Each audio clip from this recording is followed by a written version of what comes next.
Adapting the way we move, a journey of strength, balance, and grace. After 70. Let me tell you a story.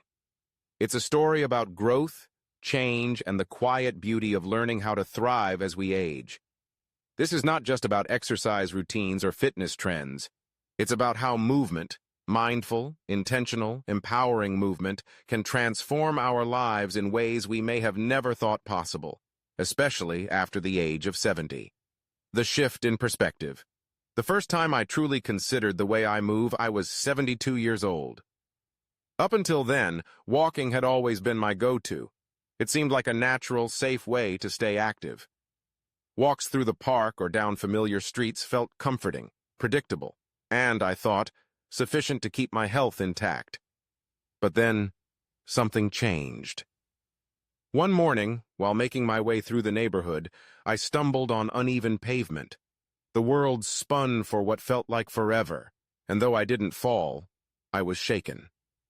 That moment sparked questions I'd never asked myself before. Was walking enough to preserve my independence? What if it wasn't just about how far I could walk, but how capable I felt in every movement I made, no matter where I was? This realization led me on a journey to reimagine how I moved. I discovered something profound. Movement isn't just about going from point A to point B. It's about how we go, why we go, and what it means to move without fear, pain, or limitation. What I learned transformed my body and my life. Strength training, reclaiming independence. The first thing I uncovered on this journey was the surprising importance of strength training.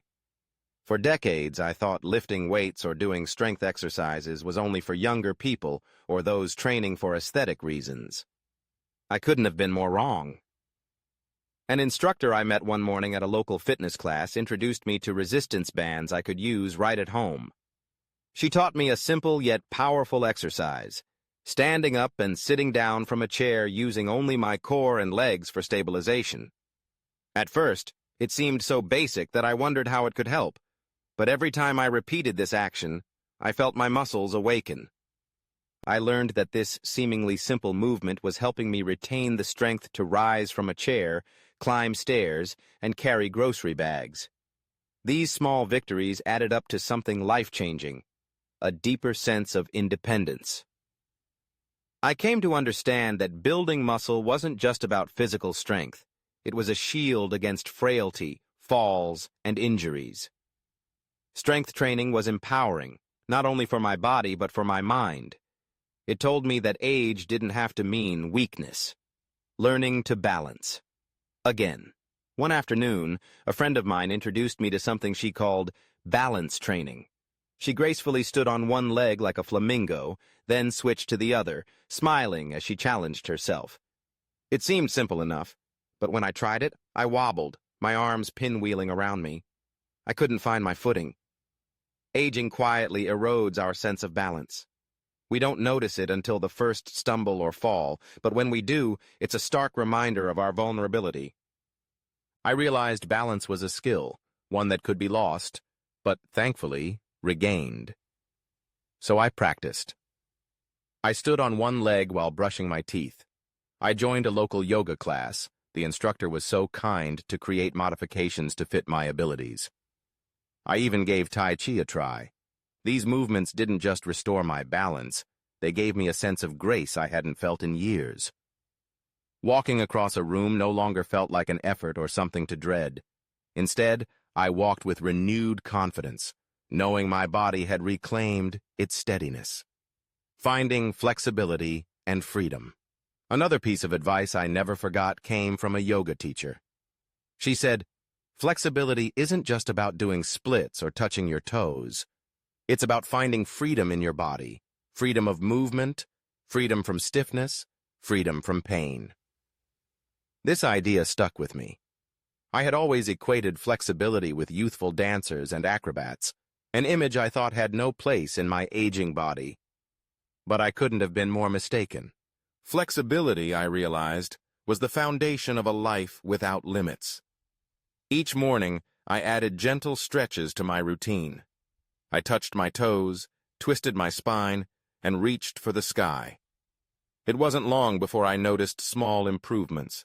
My shoulders loosened. My hips stopped aching every time I got out of bed. Sitting on the floor with my grandchildren became comfortable again. I began to feel lighter, freer, and more in tune with my movements. The healing power of mindful movement. It wasn't just about the physical changes. I'll never forget the serene mornings I spent practicing Tai Chi in a local park. The way the sunlight filtered through the trees, the way the movements flowed like a gentle river. It was almost meditative. Mindful movement, whether through Tai Chi or yoga, brought something precious into my life, a sense of calm and connection to my body. These practices weren't about how much I could lift or how far I could push myself.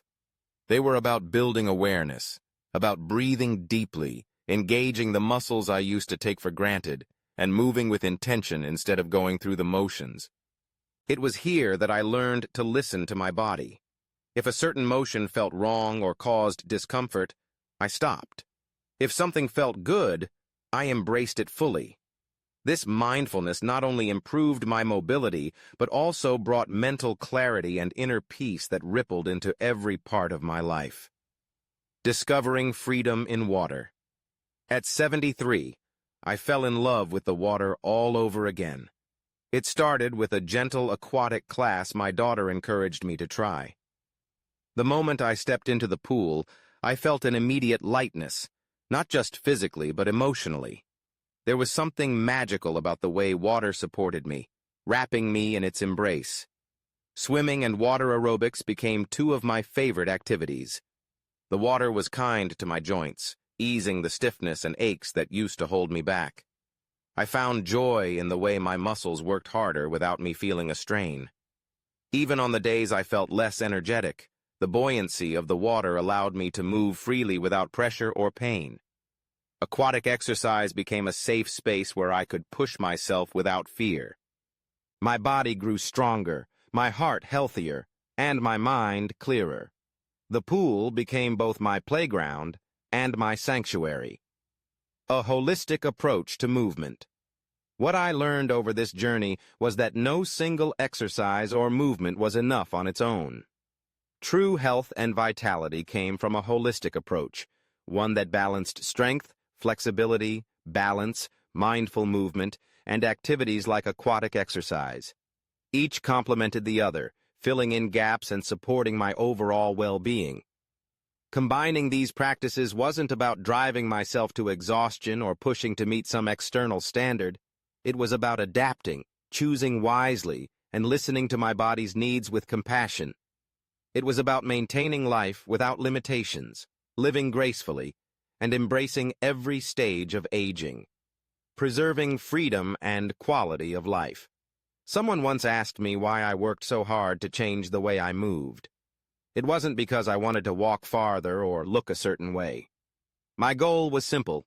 I wanted to move freely through life, to rise from my chair without hesitation, to pick up my grandchildren without worry, to spend my days without pain, injury, or limitations.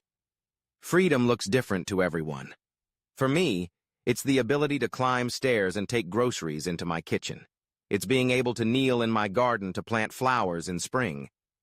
It's knowing that despite my years, I'm not confined or defined by what my body can't do, but empowered by what it can.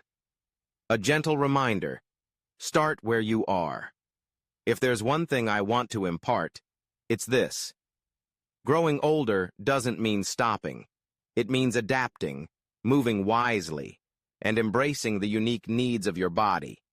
It's not about how fast you can move, but how intentionally you can move through life. So, whether you're considering picking up a resistance band, taking your first Tai Chi class, or simply standing on one leg as you brush your teeth, I encourage you to start. Start where you are. The destination is not perfection. It's independence, health, and grace. It's about celebrating the incredible gift of movement and what it brings to your life.